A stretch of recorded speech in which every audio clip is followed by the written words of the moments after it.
You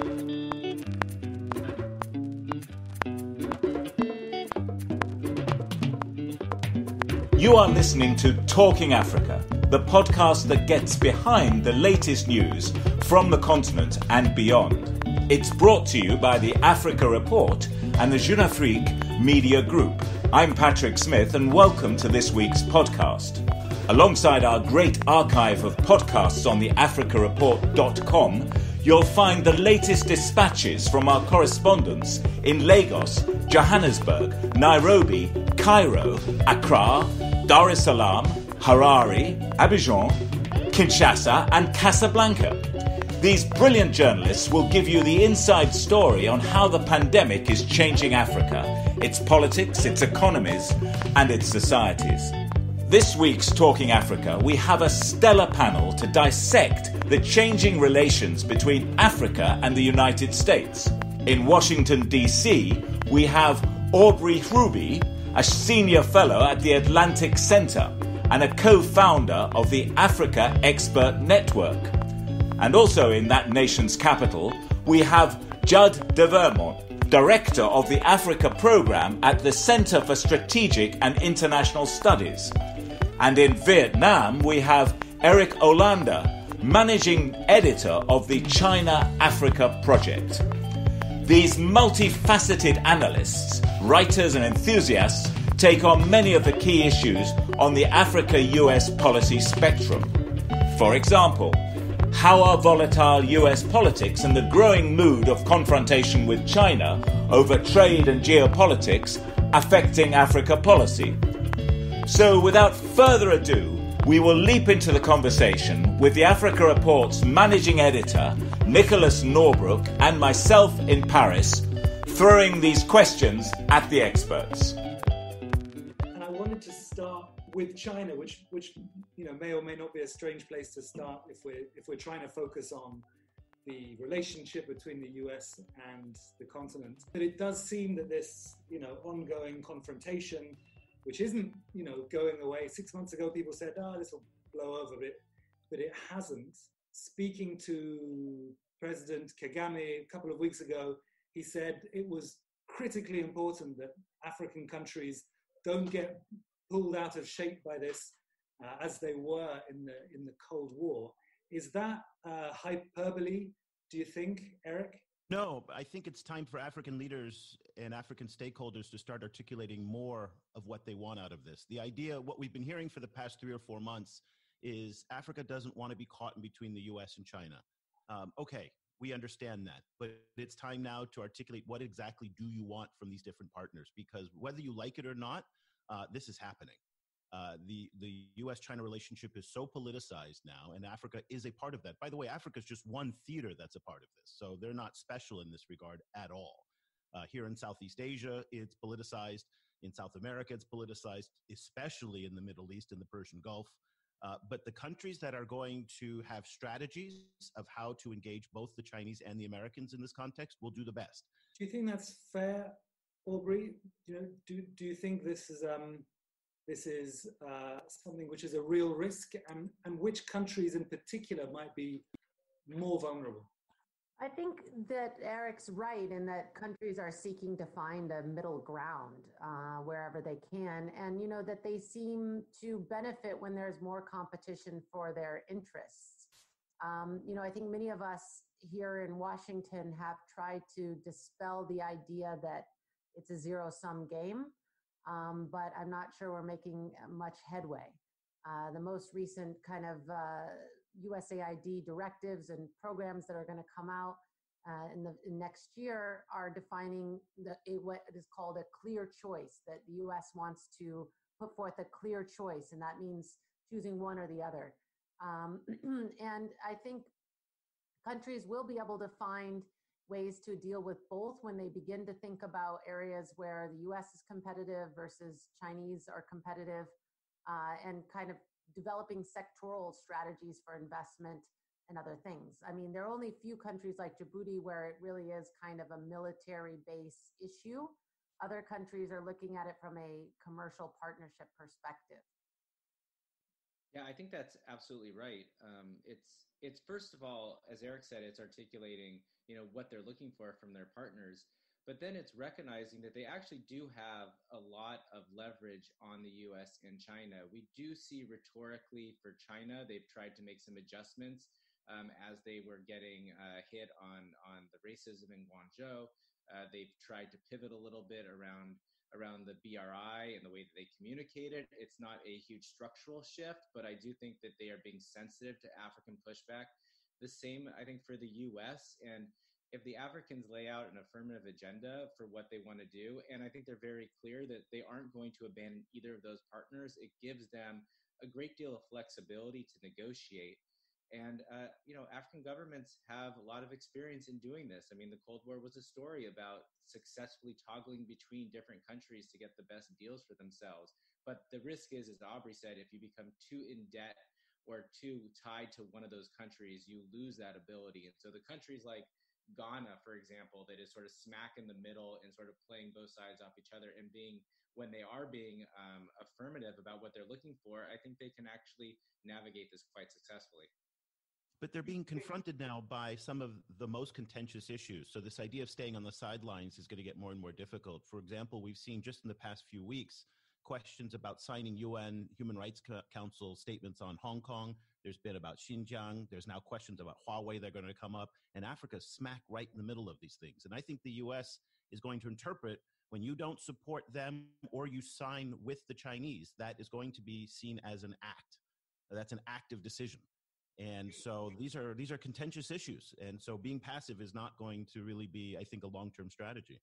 Do you think in terms of the makeup of geopolitics now, this is going to be the dominant factor, that given the current weakness of the G20, under its current leadership of Saudi Arabia, but maybe the possibilities for revitalizing it at some point, the weakness at the UN Security Council level, they couldn't even agree a security resolution to deal with the pandemic, unlike the resolution they had on Ebola 5 years ago, that these are going to be the new realities.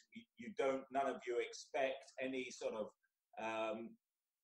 rebirth of a much more internationalist system with other parties playing an important role. You think it is going to be extremely sort of bilateral.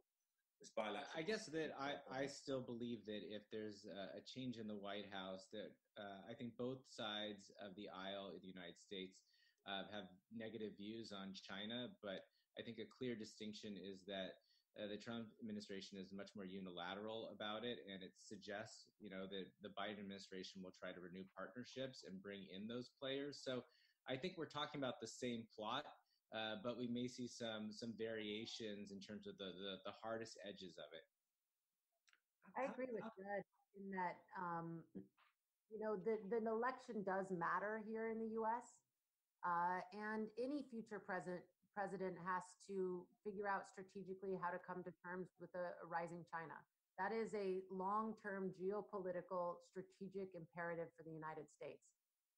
And how a new president, whether we have a new president or not, handles that will be very important. But I do think that if there is a change in the White House, the inclination will be for some kind of quote unquote reset on some of the multilateral versus bilateral things. Especially versus, the U.S. Relative to most of our traditional allies. And so I think you will see a more multilateral approach. And never has there been in history such an interconnectedness between two global rivals, if you will, the U.S. and China. If you look at the height of the Cold War, the Soviet and the U.S. economies were separate in so many ways. And this is an intertwined world. And so untwining that, it will be very difficult. But the forces COVID has unleashed, things like reshoring supply chains, don't work in the favor of multilateral trade. They work more in favor of bilateralism. So I do think it would be a step forward with the change in the White House, but not a complete reversal. And don't underestimate the amount of damage to American credibility that's been done, that I think it's going to take at least a decade to repair trust in the United States, that they won't, in the next administration, pull out of another agreement. So we can go back into an Iran accord. We can go back into the Paris Climate Accords. We can even renegotiate TPP. All of those things can happen, but people are still going to wonder in the back of their mind, is this durable? Is this sustainable? And here in Asia, and again, I think Africans are probably thinking the same ways, but the Japanese and the Koreans now are really, really wondering about their security agreements.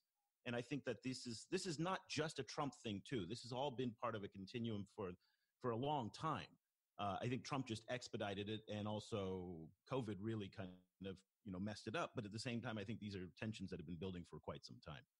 Eric, just on the specific relationships between the continent and China, obviously a lot is being made of the debt diplomacy, or whatever the latest characterization of Mike Pompeo about how the China approach lending to Africa.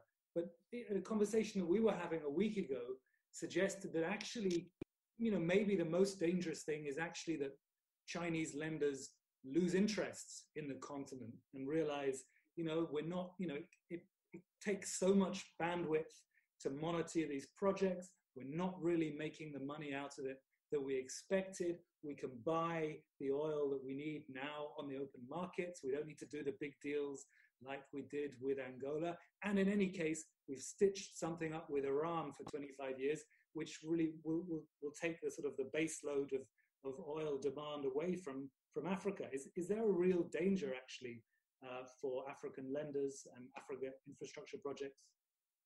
First of all, Nick, I do appreciate the fact that you read my newsletter every day, because you've really just done a perfect summary of the past 2 weeks of the columns in the newsletter. So that is it. So Nick, we all expect plugs for our stuff too. So just so I do appreciate that. That was basically Cliff Notes of the past 2 weeks.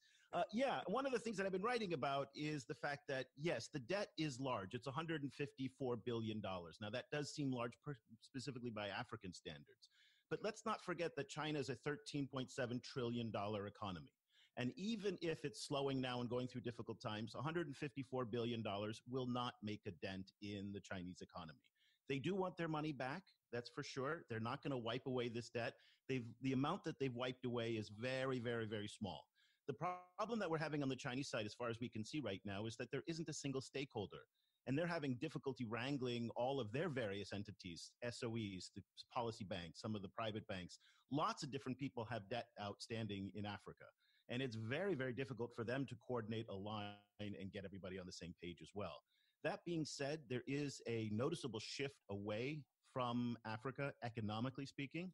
We've been focusing a lot on the oil buying, that this Iran deal is representative of that. But Saudi now, the number one client for Saudi oil is not the U.S. anymore. It is China, Iraq, Kuwait. All of these are now selling a lot more oil. There was a great statistic put out the other day that 15 years ago, 3 of the top 10 largest oil suppliers for China were Africans: Republic of Congo, the Sudan, and Angola. So there is a shift away. That means that, to me, and what I'm seeing is that Africa will become politically much more important. All of those votes at the UN, the World Health Organization, the Food and Agriculture Organization, that's going to be the priority for China in the future, not the economics and the investment. So, Judd, let me try one for you then. We spoke to Tundu Lissu yesterday, Tanzanian opposition leader who's heading back to the country on the 28th of July, which makes him very brave or very stupid, or maybe both. Is there, I mean, Eric's saying that actually the political votes in the UN and that might be the more important thing for China in Africa.